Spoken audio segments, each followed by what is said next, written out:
Hello, fast trackers of FWAS.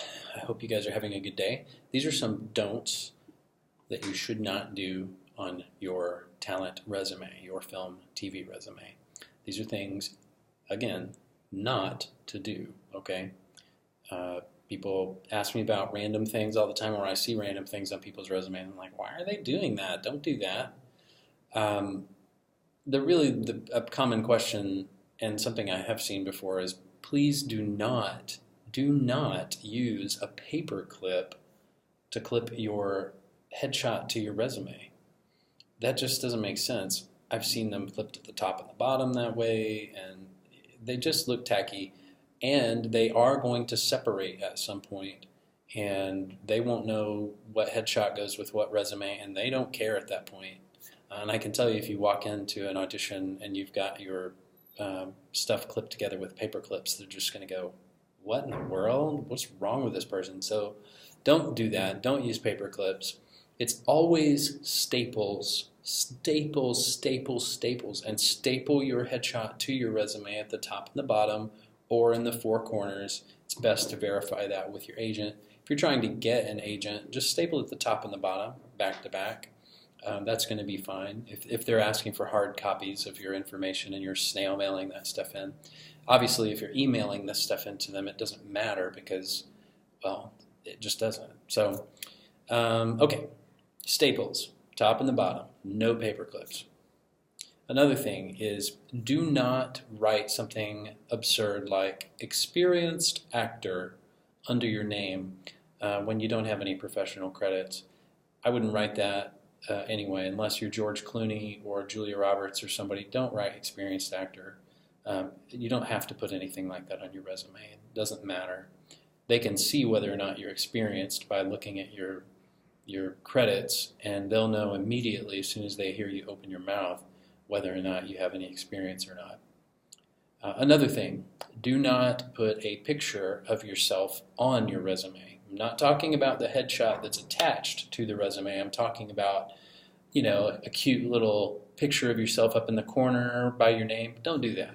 You don't need to do that. Your headshot is stapled to the other side if you're doing this correctly. You don't need a picture of yourself on your resume. Oh, well, what if it comes, what if they come apart and they get detached? Well, it's not likely to happen. Don't do that. Don't put a picture of yourself on your resume. Don't forget to include your contact information. I reiterated this in the do's. I said put your contact information on everything, but make sure on that resume that you don't forget to include it. I'm always stunned when somebody hands me pictures and resumes and they don't have any phone numbers or email addresses on them. I just think that's so weird. It's like, why would you do that? It's the most common sense thing in the world to make sure that your contact info is on there. Put it as frequently as possible in all of your communications, on the resume, in your email footer, in your cover letters and any sort of PDF documents that get generated as cover letters and things like that. Make sure all your contact info is in there. And if you have an agent, make sure your agent's contact info is in there as well. This one's a little controversial, but I think it's important. Do not list your manager's contact information in place of your own. And don't even list your agent's contact information in place of your own. But this is specifically regarding management. And in truth, right now, at the level most of you guys are, even me, I don't have a manager. I've been in a number of professional productions. I don't have a manager. I don't need a manager. If you have a manager or someone convinced you into a management deal, that's fine.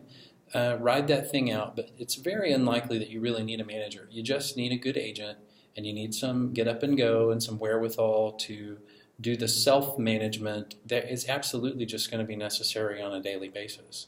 So don't put a manager's name on there in place of your own.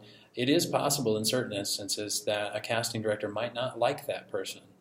And so that's particularly important in bigger markets, particularly LA and New York. Don't put your manager's information on there. Your manager might not have a very good reputation. The agencies are a slightly different story. So anyway, if you've got a manager's name on there and the CD doesn't like that person, well, very unlikely to contact you, and it's probably game over at that point. So put your name on there, put your agency's name on there. Do not put your manager's name on there. This one's a little strange, but do not use the metric system. You don't put that you are 152 centimeters tall. Use American Standard measurements. That really goes for people who might have immigrated or have foreign parents and things like that, and maybe you do use some metric system at home. No one here uses the metric system like that yet, and so don't do it. Don't put that on there. It will cause the casting director to sit there and they're trying to translate and calculate what your height actually is while you're auditioning, and so they just totally miss it, and so don't do that. One of the most important things to don't do on your resume is do not lie. It's okay to kind of stretch the truth here and there, to kind of fudge like who produced something and things like that, but don't flat out lie on your resume.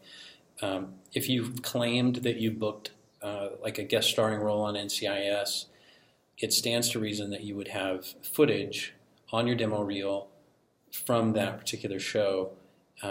And then, of course, the rabbit hole of the lie will begin if you start saying, well, I don't have the footage yet, or it hasn't aired yet, and things like that, because, well, eventually that's just all going to fall apart on you, and it will backfire on you. So do not lie about big credits like that. Do not lie. Don't lie about your height or your weight.